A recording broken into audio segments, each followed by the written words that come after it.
तर इतके दिवस सकाळी लवकर उठायचं म्हणून अलार्म लावले, पण कधी उठलो नाही. पण आज घरी जायचं म्हणून अलार्म वाजायच्या आधीच जाग आली.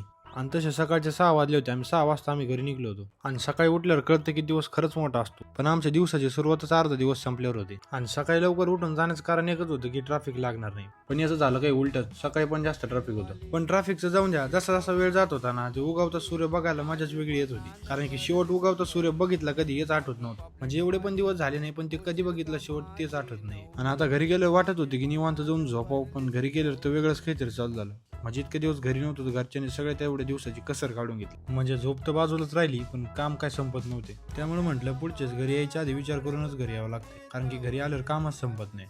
एवढ्या गव्हाच्या गोणी उचलून म्हटलं आता झोपाव, पण इकडे लगेच दुसरा गहू निघला. त्यानंतर मग गहू टेलर मध्ये भरला, गहू विकला. आणि तेवढाच एक मित्राचा फोन आला की ते पुण्यावरून आलाय. आणि मित्र खास आपल्या कामासाठी आला. ते काम काय आहे ते तुम्हाला पुढे कळणच. आणि जाता जाता एक जुना मित्र भेटला. मित्राला भेटलो आणि पुण्यावरून ज्या कामासाठी मित्राला बोलवलं होतं ते कामाला सुरुवात केली. माझ्या मित्राला खास पुण्यावरून रानातले काम करायला बोलवलं होतं. आणि मित्र आला पण होता. आणि मग सगळं काम उरकून घेतलं. काम तर काय सगळं झालेलं होतं, म्हणून ट्रॅक्टरचे काही सिनेमॅटिक शूट काढले. आणि आजचा ब्लॉग इथंच समाप्त झाला. बाकी फॉलो करून घ्या, भेटू पुढच्या ब्लॉग मध्ये.